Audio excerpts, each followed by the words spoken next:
de plus que le produit banal, mais sauf que gustativement, eh bien, il y a une grosse différence. Moi, je dois vous faire un reproche. Oui. Vous êtes venu les mains vides. On n'a rien à boire, rien à manger. Vous parlez de fleurs de courgettes, les beignets de fleurs de courgettes. Là, d'un seul coup, j'ai eu une image. Oh là là là. En revanche, j'ai une bonne nouvelle. Hein. C'est vrai que j'ai connu une daguerre à l'époque qui nous menait de foie gras. C'est vrai qu'il y a une tradition ici, c'est qu'on picole et qu'on... Moi, je vais revenir. En revanche, j'ai compris une chose, c'est qu'il va y avoir un numéro 2, parce que je vois hiver et printemps, donc on va avoir été et automne. Il y a un deuxième tome très intelligent, Il y a un deuxième de tome venir sur moi. Il y a un deuxième tome qui sortira du courant du mois de mai prochain.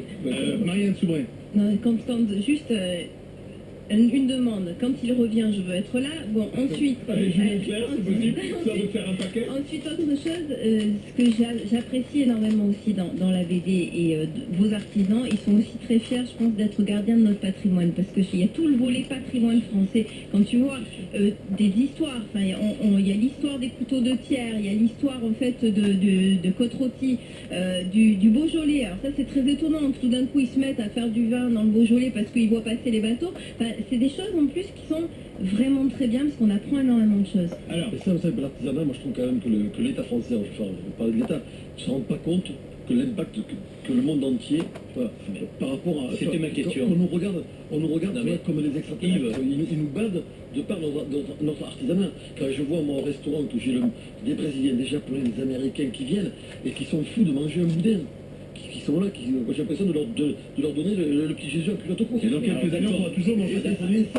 Oui, j'espère. Parce Il y a des normes, il y a des lois, des règles. Il y a des lois, mais je pense qu'on va continuer à le faire. C'est indispensable, ça fait partie du patrimoine. Il faut savoir qu'il y a quand même un tourisme gastronomique en France. Question, tu dis ils viennent à nous. Oui. Est-ce qu'aujourd'hui, toi, tu travailles aussi à l'export? Parce que c'est bien beau d'attendre que les gens viennent à nous, mais aujourd'hui on est dans un monde ouvert, globalisé, il faut aussi qu'on aille vers les autres. Est-ce que tu exportes notre savoir-faire? Est-ce que tu exportes ton image? Est-ce que tu exportes les artisans aussi? C'est important ça. Ouais, c'est important, malheureusement je le fais pas, mais je peux pas tout faire non plus, j'ai envie de dire. Problème de temps. Un problème de temps, puis à un moment donné je suis quand même un restaurant, je veux dire, à un moment donné c'est bien beau de parler, il faut les actes derrière. Alors je peux m'exporter, mais à un moment donné je serai plus dans les entreprises, je vais me balader dans le monde entier. Je veux dire, malheureusement, voilà, moi j'ai besoin de vivre mon établissement, le vivre. Tout à l'heure je vais partir, je vais aller faire le service, je suis content d'y aller. Et quelque part aussi, j'y donne une dimension humaine et j'y donne un état d'esprit. Il faut que j'y sois. Mais c'est vrai que c'est vachement important. Quelques jours dans le monde. C'est le malheur, on va prendre, quand il y a une délégation française qui part à l'étranger, vous regardez, hein, il n'y a pas un artisan, il n'y a pas l'industrie qui est là. Voilà, les petits artisans, les petits CME. Ils n'ont pas le temps, ils n'ont pas les moyens d'y aller. Et puis surtout qu'on ne les invite pas, on ne les invite pas non plus. Deux questions d'actualité, des questions qui reviennent souvent lorsqu'on parle de restauration. L'accueil. On dit qu'en France, on est mal accueilli dans les restaurants, notamment dans les grandes villes, le service n'est pas à la hauteur. C'est vrai ça? Ouais, c'est vrai que par rapport aux anglo-saxons qui ont un fonctionnement totalement différent, on pêche un peu là-dessus. Mais bon, moi j'ai envie de dire qu'il faut redonner le plaisir à tout le monde de travailler. C'est-à-dire que de faire du service, c'est un beau métier. Ça passe par ça, la fierté de dire, sois fier. Tu travailles dans une maison où il y a de beaux produits, sois fier de les servir. Et expliquer à un moment donné, quand on est fier de travailler... C'est un problème de formation aussi? C'est un problème de formation, non? C'est un problème de formation, mais voilà, c'est un peu la faute du cuisinier. Je pense qu'on a dans les années 85-88, on a pris le pouvoir. Parce que historiquement, si on prend Paris par exemple, dans les années 70-80, les grandes maisons étaient tenues exclusivement par des hommes de salle. Monsieur Terrail, Monsieur Lejeune, Monsieur Vrina, c'était eux les patrons de la salle. C'était une prestance. Et les cuisiniers, on n'était pas reconnus, on était cachés dans la cave en dessous en général. Donc on a voulu sortir de la cave, on s'est un peu exprimé et on a pris le pouvoir. Et quelque part, on a fait du mal aux gens de la salle, c'est la vérité. Deuxième question d'actualité, le fait maison. Il y a trop de restos qui finalement ne font que réchauffer des plats. Ouais, c'est vrai, moi le feu maison, malheureusement, j'ai rien à vous dire, on peut faire maison et que ce soit mangeable, quoi. Ah, ça va être dégueulasse. Non, mais c'est le problème. C'est pour ça que le fait maison, je veux dire, bon, c'est tant mieux que ça y est, mais j'ai envie de dire que c'est encore un label de plus qui va noyer un peu tout le monde. Mais comment on fait? Comment on sait pas? Parce que moi, quand je vais au resto, je sais pas forcément si le cuistot ou le cuisinier a vraiment cuisiné ou si c'est simplement des plats qu'il a réchauffés. J'ai envie de vous dire comment il fait le médecin, comment on fait pour les médecins, comment on fait pour les vétérinaires, comment on fait pour être coiffeur. Voilà. Je dis à un moment donné, il faudrait qu'on arrête de penser que c'est que du business. Mais donc, il faudrait qu'ils s'engagent. qu'on Il fasse faudrait quelque chose. un permis de comme restauration. voilà. Tu montes un restaurant si tu es soit un professionnel de la salle, soit D'accord. un professionnel de la cuisine. D'accord. Et déjà, Aujourd'hui, n'importe qui peut ouvrir un restaurant. Voilà, demain matin, vous avez un peu d'oseille, Ouais. vous l'ouvrez sans aucun Donc problème. un vrai permis de restauration. Un vrai permis. Ça fait des années qu'André Daguin, ici même dans les grandes gueules, l'a réclamé ce permis de restauration. Pourquoi on n'y arrive pas? Parce que je pense que malheureusement, ça intéresse, il y a beaucoup de gens qui ne le veulent pas parce qu'il y a. Voilà, Il y a beaucoup de gens au chômage, hein, il y a excusez-moi. surtout que. Mais ça. Ou Oui, non. alors, Oui, il non. passe le permis. Il n'y a pas que des cuistots qui vont des restaurants. Et hein. donc, Bah oui, vous mais allez c'est pour ça. avoir Mais alors, attendez, coiffeurs. Mais non, mais non, mais non. Moi, je veux être coiffeur aujourd'hui, je peux pas. Pourquoi? Ouais. Et pourquoi? Il faut passer le BP. Eh bien, alors, Le mais CAP alors, ne mais suffit c'est pas. tant mieux. Moi, je trouve- mais Non, en non, le CAP ne suffit en pas. attendant, je pense que dans les coiffeurs, eh bien, c'est peut-être plus qualitatif. C'est n'importe quoi, n'importe qui ne fait pas n'importe quoi. Dans que notre métier, aujourd'hui, n'importe qui peut faire n'importe quoi. C'est l'un des rares métiers où on peut effectivement exercer sans avoir besoin de justifier de quoi que ce soit. Il y a quand même une bonne manière de reconnaître si c'est fait à la maison ou pas. C'est que quand un restaurant où il y a 15 entrées, 20 plats principaux et 15 desserts, c'est impossible. Sauf avoir une derrière soi une énorme équipe, et alors à ce moment-là, ça entraîne des coûts qui doivent se refléter sur l'ardoise. Et qu'on doit voir il y a si, plats, c'est que ça peut pas être fait à la maison. Yves, C'est vrai, ça, ouais, c'est sûr. non, je ne peux pas cautionner. J'écoute ce que vous voulez, sauf que je suis le contre-exemple de ça. Je vous explique pourquoi. Moi, j'ai une brasserie aujourd'hui où on fait 200 couverts jour. Donc, si j'aurais que 5 entrées, 5 plats, 5 desserts, il faut que je fasse des séries de préparation D'accord. super longues. Ouais. Et je déteste ça. Donc, je préfère me mettre 10 entrées, 10 plats, 10 desserts. Je fais des petites séries. C'est-à-dire que je fais que les 20 portions. Oui, mais à un moment, vous dites, Il y en a plus. Il y en a pas. Voilà, c'est tout. Voilà, je dis, mais ça arrive en fin de soirée, qui manque 3 entrées, 3 plats, 3 desserts. ou alors vous pouvez faire 5 plats, 5 entrées, 5 desserts et changer toutes les semaines. Ouais, mais il faut quand même faire des longues séries. Il va falloir quand même, si j'ai fait des longues séries, Ça veut dire quoi, longue série? c'est-à-dire qu'il va falloir que je fasse des préparations, par exemple, 50 portions de chaque. D'accord. Et 50 portions de chaque, je prends le pied de porc farci, 50 portions de chaque le pied de porc, vous mettez 3 heures, au bout de 3 heures, j'en ai acheté. Ce qui est génial, c'est en fait, tu viens de nous parler du plaisir. C'est qu'il y a vachement de plaisir. Oui, mais justement, je reprends quand même ce qu'il proposait tout à l'heure, son permis de pouvoir ouvrir. Tu vois, je veux dire, et je pense qu'il est décorrélé du plaisir de la cuisine. Moi, je prends ma grand-mère Hélène, elle a une cuisinier dans chaque jambe, un cuisinier professionnel. Et on va lui interdire, si elle a envie demain, d'ouvrir un restaurant. Elle fait, c'est pas normal. Mais elle peut Ça. s'en La mettre, cuisine, parce que- c'est pas quelque chose non plus qui s'apprend à l'école. C'est aussi quelque chose qui s'apprend dans les familles. Yves, Oui, on mais connaît sinon, le- d'accord, mais sauf que ça met les dérives, je suis d'accord. Attends. Mon père cuisine mieux que 10 millions de cuisiniers. Sauf que, non mais sauf que ça amène des dérives, c'est-à-dire qu'à un moment donné, quand c'est fait dans cet esprit-là, que c'est simple, je suis d'accord, mais quand c'est un gars qui a de l'argent, un industriel qui dit, pour se faire plaisir, je vais me payer une danseuse, je vais me payer un restaurant, et le restaurant, je m'en fous. J'ai pensé que chiffre, ça ne va pas. Question, C'est sûr que ça ne va pas. question sur Twitter de Joseph Yves Candebord. Il y a 2-3 ans, vous critiquiez la remballe. Aujourd'hui, non. Critiquer la quoi La remballe. C'était quoi la C'est quoi, la remballe? remballe Ben, je ne sais pas. C'est pour ça que je pose la question. Bon, je suis désolé, je sais pas ce Ah, que c'est. génial, ah oui, moi. En fait, la remballe, je crois, c'est quand on réutilise des produits qui ont déjà été utilisés. Vous avez fait une émission sur le gaspillage alimentaire, c'est ça la remballe? Bah, je sais pas, j'ai jamais critiqué ça, c'est pas possible. Hein. Bon, donc il dit n'importe quoi, Joseph. Ouais. Ouais. Non, parce que au contraire, je vais prendre l'exemple bête, un poulet rôti. Alors, Ouais, un gaspillage, poulet rôti. poulet rôti, alors, vous faites un poulet rôti, les autres, vous le mettez à la poubelle. Bon, c'est gaspillage. Les autres, vous les gardez, vous le mettez vous le remplissez de courge et d'eau, vous y mettez une carotte et un peu d'épices, vous faites un petit bouillon, vous faites un consommé. Ça s'appelle la cuisine circulaire. Non, mais ça s'appelle l'intelligence, c'est un bout de flèche, mais parce que le gaspillage, il faut savoir quand même le gaspillage, où il y a le plus de gaspillage, c'est dans les foyers. Oui, C'est dans les foyers. gaspille. On gaspille, mais vraiment, mais malheureusement, c'est parce que les gens n'ont pas de connaissances. Quoi. Ils le font patiemment, mais parce qu'ils n'ont pas de connaissances. Ils ont pas vécu la grand-mère, ils n'ont pas vécu tout ça. Là, ouais. Ils n'ont pas vécu tout ça. Utiliser les restes. Comment utiliser les restes? Même on prend une courgette, vous la gardez pendant 3 mois aussi. Mais la courgette, c'est vrai qu'elle est molle, on ne la jette pas. Mais non, on va faire quelque chose. on peut la cuisiner. On va la cuisiner, on va faire une crème, on va faire une soupe, on va faire un truc sauté. Là, c'est une question d'éducation, hein, parce que moi, j'ai été élevé par une maman où on ne jetait rien. Moi, ma poubelle est littéralement sèche parce que elle m'a montré que tout s'utilisait pour récupérer. Et j'ai collecté pour des voisins tout leur reste pour les mettre ensemble et faire un composteur. Non, mais c'est pour faire un composteur. Les restes, et bien moi, je mettais quasiment rien. Eux, je voyais passer des légumes et des trucs. Et quand je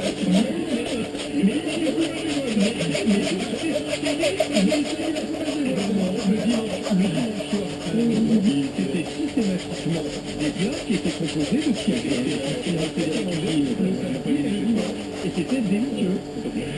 Fleur de terroir, carnet de croqueur, pour terminer le GG Tweet, vous tweetez un peu Yves? Non. Ben, vous allez commencer avec qui? Alors c'est 140 signes, on pourrait en faire un peu plus, hein, mais c'est des formules assez courtes sur des personnalités. Cyril Lignac. Je les écoute j'ai découvert et j'ai appris à l'apprécier. C'était pas évident au début, donc. Mais je le connaissais pas, donc quand on connaît pas quelqu'un, qu'on le voit simplement à la télé, c'est toujours très délicat. François Bayrou.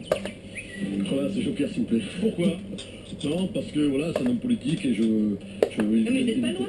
Il veut pas se mouiller Je suis politiquement. Joker. Mais vous êtes pas loin. c'est Ah, mais non, intéressant. mais pas loin, doit se mouiller. Ben non, je pense que le Joker Il est est tombé. François Hollande. J'ai beaucoup cru en lui. Ah. J'ai énormément cru en lui. Et ça rentre en plus dans 140 de signes, c'est pas vrai. Ouais. Ça rentre. J'ai énormément cru en lui et je pense que c'est... La situation aujourd'hui est très très compliquée et je suis pas sûr que quelqu'un aurait fait mieux que lui. Quoi. Brigitte Bardot. Elle est très belle. Elle Plus était... très belle. Laissez les réponses. Ah non, mais je remets au... Elle a 80 ans, profil. Et puis Thierry Lepan. Qui est Thierry Lepan? Alors, je vous le dis, Thierry Lepan, c'est le leader de la CGT et la CGT a rénové son appartement pour 130 000 €. C'était l'information du calendrier enchaîné de la semaine. Voilà, une fois de plus, déçu par ces gens-là. Quoi. Je pense qu'une fois de plus, malheureusement, ils ne se rendent pas compte qu'à force de se comporter comme ça, plus personne ne croit en rien. Quoi. C'est vrai que c'est un vrai problème. Merci Yves Carotte de Bord d'être venu à la table moi des qui vous GG, le remercie. grand oral des grandes gueules, frère de terroir, carnet de croqueur. Pour, si vous appréciez Yves, vous allez le découvrir à la rencontre des artisans de ce pays. Et c'est passionnant à suivre dans cette BD co-signée avec Jacques Ferrandez. Dans un instant, le super GG Evo 32-16. Mais Eric Brunet est déjà à mes côtés. Eh oui. Eric, que se passe-t-il? De quoi vas-tu Mais parler justement, à 13h? Oui. On va parler de Thierry Lepan et je vais t'étonner. Je trouve Tu que... veux racheter son Non, appart? oui, j'aimerais bien, parce qu'il a l'air pas mal, hein, 120 mètres carrés devant le bois de Vincennes. Non, je pense que la CGT fait ce qu'elle veut de son fric, quoi. C'est une organisation notre fric. syndicale. Alors voilà, c'est là qu'il y a un petit problème. Il y a un problème. C'est que, selon le fameux rapport enterré de comment s'appelait-il ce parlementaire, Thierry Chaud. sur l'origine de l'argent des syndicats, tu te rends compte que la CGT, Force ouvrière, la CFDT, ils n'ont que 4-5% seulement qui vient des syndiqués, il n'y en a plus beaucoup de syndiqués, et 80%, 90% c'est l'argent public. Et l'argent public et aussi de l'argent des entreprises. C'est scandaleux. Il y a plusieurs milliards chaque année de l'argent des contribuables qui vont vers la CGT. Eh bien alors non, un syndicat doit vivre de l'argent des syndiqués. Alors ils font ce qu'ils veulent de son argent ou pas? Comment Ils font ce qu'ils veulent de leur argent Oui, ou pas? mais de leur vrai argent, pas du tien et du mien. Comme l'UMP. Voilà, comme l'UMP si tu veux. Donc il faut que les partis politiques, pourquoi pas, et les syndicats en particulier, vivent de leur argent et pas du nôtre. Il faut arrêter de payer, mesdames et messieurs. Carrément Brunet, à partir de 13h, vous êtes d'accord, pas d'accord avec Eric? Le 32-16, dans un instant, le super GG. RMC, Olivier Truchot, les grandes gueules. Allez, c'est parti pour le super GG et vous au 32-16. Allô? Non, rien. Ça c'est fait. Tu nous dis que tu regrettes, autrement je vais te faire regretter. Dans les grandes gueules, Marianne Soubré, Karine Zeribi, Franck Tanguy et Jean-François au 32-16. Bonjour Jean-François. Bonjour tout le monde, bonjour les grandes gueules. Vous êtes directeur commercial en Loire-Atlantique, du côté de Nantes, et vous voulez interpeller quelle grande gueule? Marianne. Bonjour Jean-François. Bonjour Marianne. Je veux vous interpeller au sujet de Fleur Pellerin. Parce que là, vous avez fait une approche de son niveau de culture de Fleur Pellerin, et vous vous trompez complètement. Fleur Pellerin, c'est la première fois qu'on a une ministre justement de la culture qui est capable de faire de la gymnastique entre Djamel et la mythologie grecque. C'est quelqu'un d'admirable. C'est une personne moi que j'aime personnellement parce que on n'est même pas du même bord politique, mais elle est d'une intelligence et d'une érudition comme on a rarement vu pour un homme politique, ou du moins une femme politique. Elle est brillantissime, faut surtout pas la casser. Faut la garder, faut la mettre dans tous les gouvernements qui vont venir dans les 20 prochaines années, parce qu'elle est vraiment professionnelle. Et croyez-moi, culturellement, elle est hors norme. Alors Jean-François, je n'ai jamais dit qu'elle n'avait pas de culture ni quoi que ce soit. Fleur Pellerin est une ministre qui a extrêmement bien réussi à l'économie numérique, mais quand on devient ministre de la Culture, on a des devoirs. Voilà, tout ce que j'ai souligné, c'était ça. C'est son problème de devoir. Et elle a péché, et comme d'ailleurs Macron, comme des gens comme ça, c'est-à-dire, effectivement, non mais attendez, excusez-moi, j'ai pas fini, ils sont pas assez politiques, ils sont trop, en fait, sont des gens qui ne mentent pas. Et Justement, voilà. mais justement. Non, mais excusez-moi, j'ai pas fini. Donc, elle ne c'est montre comme pas, Macron. voilà, comme Macron, comme elle n'est pas élue, elle n'a pas l'habitude de ce qui se dit et ce qui se dit pas. Et c'est vrai, moi je reconnais tout à fait que j'aurais préféré qu'elle Elle mente. n'a pas la roublardise d'un Voilà. élu, c'est ça? Mais Oui, non, absolument. mais justement, Mais c'est ce que je lui reproche. la France en a marre de La France en crève. Oui, On certainement crève. que la Et moi, France je vais vous en dire crève. une chose. Ce que vous êtes en train de faire là, c'est comme si vous reprochiez à Zidane d'être un mauvais footballeur parce qu'il a fait une mauvaise passe. On s'en fout. On connaît les compétences de non, Zidane. non, c'est Et pas Messi. ça. Alors là, non, parce que je veux dire, là, justement, Zidane, son boulot, c'est de jouer au foot et de faire un match de foot. Fleur Pellerin, son boulot, c'est d'être ministre de la Culture et donc de représenter, et donc, excusez-moi, j'arrive pas à finir mes phrases, de représenter la culture française. Modiano, c'est pas anodin. C'est-à-dire que Modiano venait juste d'avoir le prix Nobel. C'est pas comme si on lui avait parlé d'un autre écrivain. Modiano, il est sous les projecteurs à ce moment-là, etc. Donc il y a un problème, je ne sais pas qui a commis une erreur, est-ce que c'est ça, effectivement, son entourage qui lui a pas fait de fiche, mais surtout, je pense, et là je rejoins un peu ce que disait Franck tout à l'heure, je pense que les romans de Modiano, si elle avait voulu, en 2 heures elle en lisait un, et elle pouvait au moins en parler. Voilà, parce que, et 2 heures, elle peut les prendre. Et la façon dont elle a dit, et moi je vous invite juste à regarder, la façon dont elle a dit, j'ai pas le temps pour lire, c'est comme si lire, alors que c'est l'essence même de la culture française, c'est comme si se plonger dans un roman et dans la littérature française, ben finalement, c'était pas à la hauteur d'un ministre. Ben moi je pense que c'est l'inverse, C'est surtout faux, un mais ministre de c'est la faux, c'est des culture. conneries. Enfin, je suis désolé, excusez-moi, j'ai employé un terme. C'est mon, non mais attendez, c'est mon interprétation, vous n'avez pas la même. Mais moi je respecte ce que vous dites. Justement, Respectez un peu ce que j'ai dit. Non, mais justement, je vous invite une chose. Vous allez sur Google, vous tapez Fleur Pellerin, Yann Moix, et vous allez lire un article que Yann Moix a fait dans Paris Match le 7 septembre 2014. Vous allez voir et vous allez un peu mieux comprendre qui est le personnage de Fleur Pellerin. Mais culture, non mais Jean-François, vous déformez tout ce que j'ai dit. Elle a Vous fait une déformez erreur. tout ce que j'ai dit. Donc je pense qu'on se mettra pas Elle a d'accord. fait une erreur, il ne faut pas faire son procès. Oui, mais moi je n'ai pas fait son procès, je n'ai pas dit qu'elle... Non mais Jean-François, je n'ai pas fait son procès, je n'ai pas dit qu'elle n'avait pas de culture, je n'ai jamais dit ça. Donc voilà, jamais. Merci Jean-François d'avoir appelé, je vous envoie un t-shirt des Demandez à Éric Brunet, mais comment il apprécie Fleur Pellerin. Mais c'est pas marrant. Ben, on lui demandera Mais j'ai pas dit que je l'aimais pas Merci non plus. Jean-François. Non. La France souffre de mots quand même un petit peu plus graves que Fleur Pellerin ou pas Fleur Pellerin. Julien est avec nous au 32-16, puisque tu veux parler, Julien va Oui, te donner bonjour. l'occasion de le faire. Bonjour. Julien, bonjour. Salut les grandes gueules. Vous vouliez revenir sur les forces de l'ordre pendant les manifs, c'est ça? Oui, voilà, Avec, c'est ça, Karim par Zeribi. rapport à un propos qu'a tenu Karim Zeribi, où il a indiqué que les forces de l'ordre devaient faire preuve de discernement. Je cite, ce sont ces mots. Hein. Donc, alors, je pense que là-dessus, on est tous à peu près d'accord, qu'il faut que les forces de l'ordre aient une réponse proportionnelle à l'acte qu'ils subissent, mais je pense aussi qu'il y a des personnes qui doivent faire preuve de discernement, c'est les manifestants.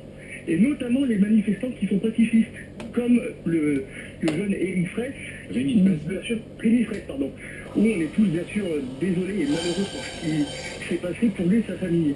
C'est-à-dire que quand on est un manifestant pacifiste et qu'on voit qu'il commence à avoir des échauffourées ou des problèmes, il ne faut pas rester dans le coin, il faut avoir du discernement et surtout partir pour justement que ça ne fasse pas d'amalgame entre les casseurs et les manifestants qui sont là de bonne volonté, de bonne foi.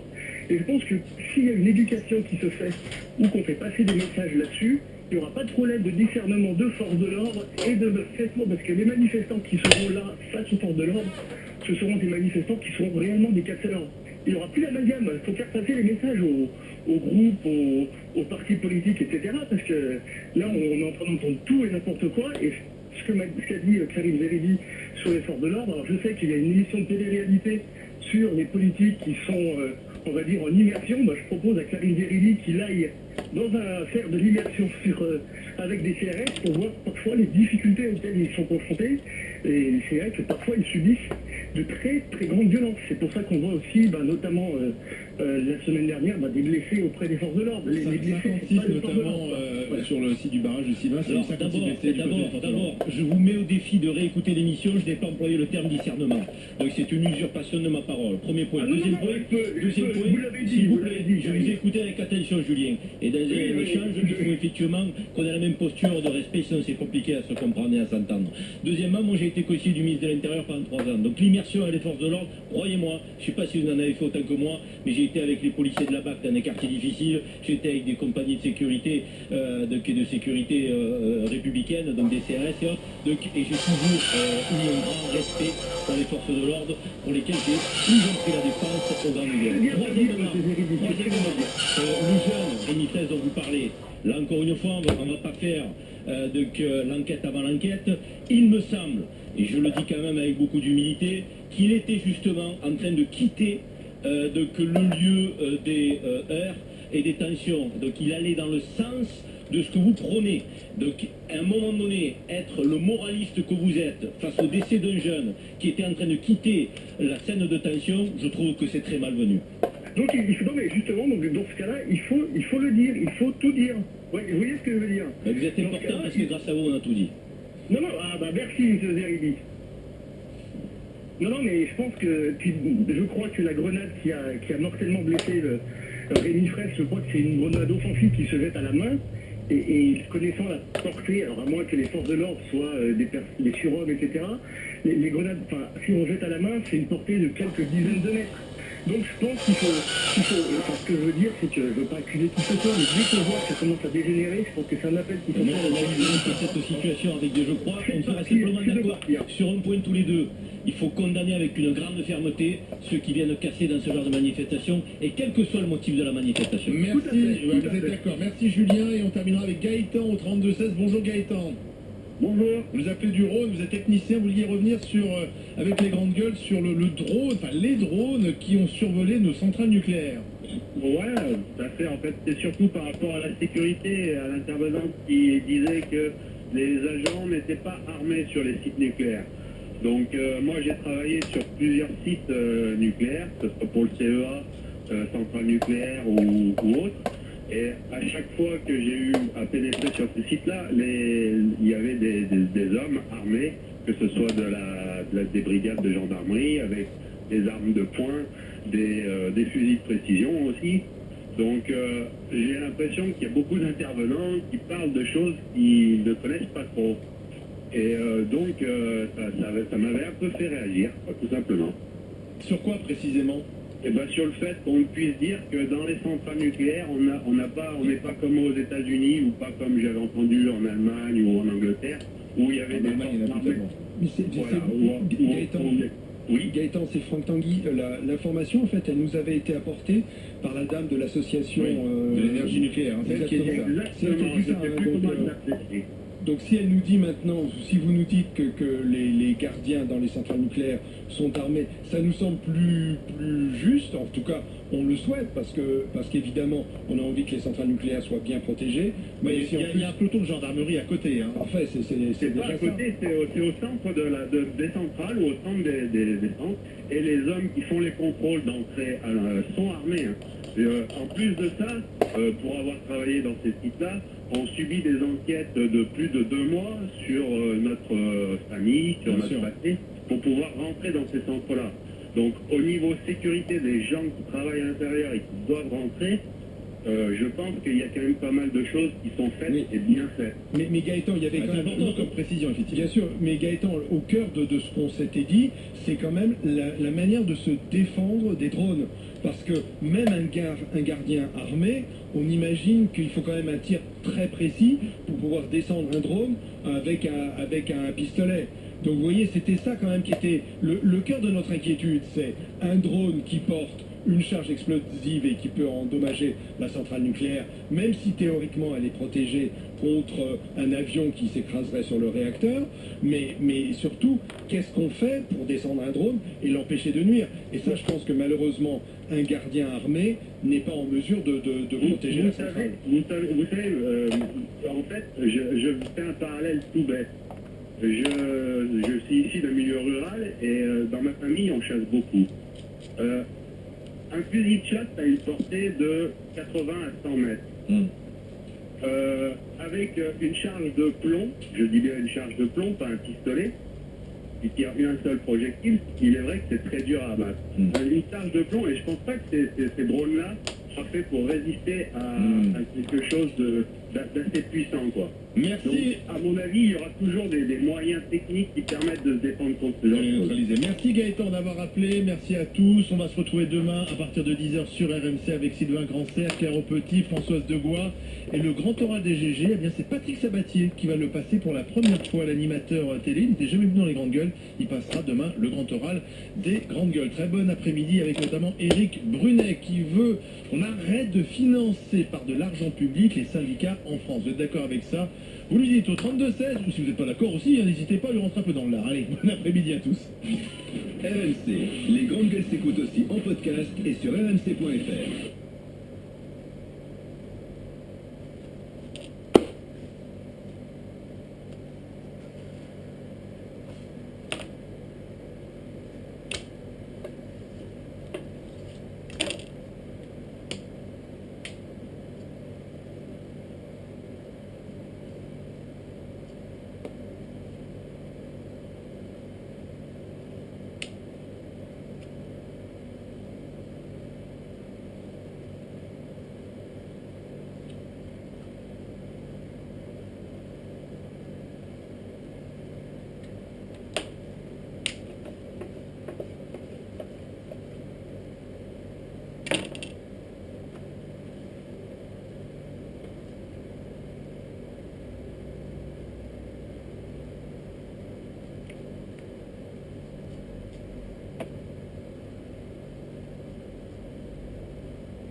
Avec l'opposition, nous serons sur place dans ce journal. Joe Wilfried Tsonga sur les cours au Masters 1000 de Bercy. Il est actuellement opposé au japonais Nishikori qui a déjà remporté le premier set. La météo antiterrestivale demain pour le dernier jour du mois d'octobre. Beaucoup de soleil dans l'ensemble une fois les brouillards matinaux dissipés dans le nord-est et des températures donc très douces, largement au-dessus des normales de saison, de 19 à 25 degrés l'après-midi dans l'ensemble, jusqu'à 30 degrés dans le quart sud-ouest.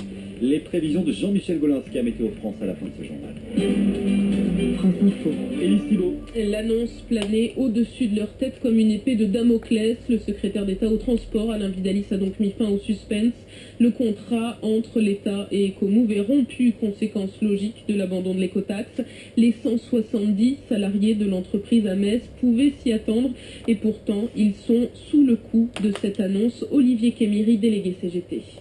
C'est une situation dramatique. On n'est pas à l'abri de gestes malencontreux.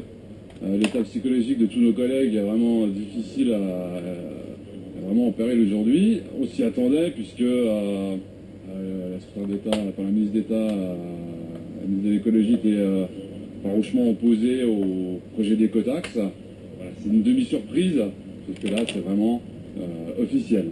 L'État a une dette morale et pratique envers les salariés. C'est un projet sur du long terme, les gens ont fait énormément de sacrifices, les gens ont déménagé, les gens ont quitté des situations professionnelles. Enfin, voilà, on a vraiment tous fait beaucoup de sacrifices pour ce projet dans lequel on croyait, qui est nécessaire.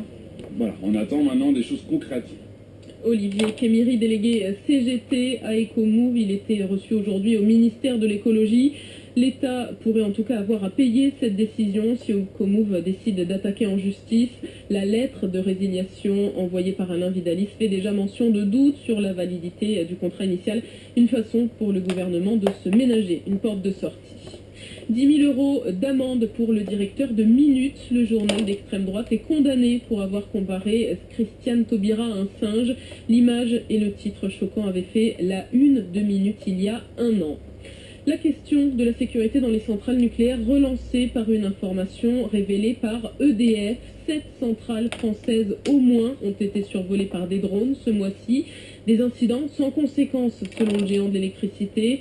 Pour les Verts, au contraire, c'est un motif d'inquiétude. Denis Baupin, député écologiste. C'est préoccupant parce qu'à partir du moment où on ne sait pas qui aujourd'hui est capable d'avoir les moyens pour organiser ce déplacement de drones et que certes il y a peut-être des moyens pour les intercepter, dit le ministre de l'Intérieur, mais pour l'instant force est de constater que ça n'a pas été le cas et que donc les opérations se sont multipliées. En effet, on en compte à peu près une dizaine sur des sites assez éloignés les uns des autres. Et donc la question, c'est est-ce que les gens qui font ça le font avec des intentions de malveillance? Si c'est pas le cas, bon bah il n'y a pas vraiment de raison de s'inquiéter. Mais c'est vrai que souvenons-nous qu'après l'attentat du World Trade Center, par exemple, l'État avait mis en place des missiles de sol-air sur le site de La Hague pour éviter qu'il puisse y avoir des attentats avec des chutes d'avions, par exemple sur les piscines de La Hague qui contiennent beaucoup de matières radioactives. Ces bâtiments ne sont pas tous très protégés, certains sont assez vulnérables si des gens mal intentionnés voulaient s'y attaquer. Donc je pense que la question de la sécurité des installations nucléaires se pose depuis notamment l'après du World Trade Center et qu'on n'a pas forcément toujours mis tous les moyens nécessaires pour un peu plus bunkeriser les bâtiments et pour les protéger. Denis Baupin, député écologiste. Constellation, c'est le nom de l'avion dans lequel est mort Marcel Cerdan en 1949. C'est aussi le titre du premier roman d'Adrien Bosque. Le jeune auteur a reçu cet après-midi le prix de l'Académie française. Il raconte les destins croisés des 48 passagers du petit appareil qui s'est écrasé dans l'archipel des Açores. 18h34 sur France Info, la suite du journal d'Élise Thibault. L'état d'urgence décrété au Burkina Faso ce soir. Le président Blaise Compaoré tente de calmer les manifestants. Il annonce la dissolution de son gouvernement et l'ouverture de négociations avec l'opposition. Ce matin, les manifestants ont saccagé le Parlement et pris d'assaut la télévision nationale. L'armée a ensuite annoncé se rallier aux insurgés dans un scénario qui ressemble fort à un début de coup d'État. Sur place, notre correspondante Maureen Grisot. Des milliers de manifestants se sont dirigés vers le palais présidentiel qui se trouve à plusieurs kilomètres du centre-ville. Et là, la garde présidentielle est venue en avant de ces manifestants pour éviter un bain de sang, au fil dit. Et ce sont 3 membres de la société civile qui sont sortis de la foule pour aller rencontrer tout d'abord le général qui est le chef d'état-major particulier de Blaise Compaoré. Ils ont discuté à quelques centaines de mètres du palais présidentiel avant de partir rencontrer Blaise Compaoré. Blaise Compaoré, le président burkinabé, qui a affirmé avoir entendu le message de la foule. Aujourd'hui, il devrait faire une déclaration sur une télévision burkinabé, l'une de celles qui n'a pas été incendiée dans la soirée. Il vient de dissoudre le gouvernement après ce matin avoir retiré ce projet de modification de l'article 37 de la Constitution. Maureen Grisot en direct de Ouagadougou au Burkina Faso. La Suède reconnaît l'État de Palestine, une première dans l'Union européenne, décision saluée par les autorités du pays, mais jugée malheureuse par Israël qui rappelle ce soir son ambassadeur à Stockholm. La tension est à son comble ces derniers jours à Jérusalem. Un Palestinien a été tué au petit matin par la police israélienne. Il était le principal suspect dans la tentative d'assassinat d'un leader de l'extrême droite israélienne hier soir. On passe au sport, 8e de finale des Masters 1000 de Bercy, c'est du tennis. Le premier français de la journée est actuellement sur le court. Jo-Wilfried Tsonga face au japonais Kei Nishikori. Il a déjà perdu le premier set, Fabrice Legral. En effet, Jo-Wilfried Tsonga pour une place en quart de finale face à Kei Nishikori. Balle de break pour Jo-Wilfried Tsonga dans la deuxième manche et malheureusement il met la balle hors des limites du court. C'était sa deuxième balle de break pour mener 4-3 services à suivre, mais c'est donc la deuxième face à... il échoue dans cette deuxième tentative de faire le break.